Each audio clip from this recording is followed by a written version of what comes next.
Opa. Opa, съжалявам. Да забравя това.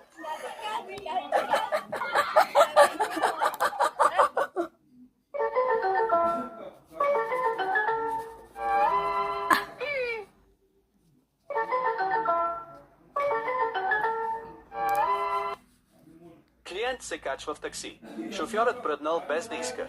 Пътникът усетил неприятната миризма и тактично попитал: извинете, колко коня е вашият автомобил? Ами, 75.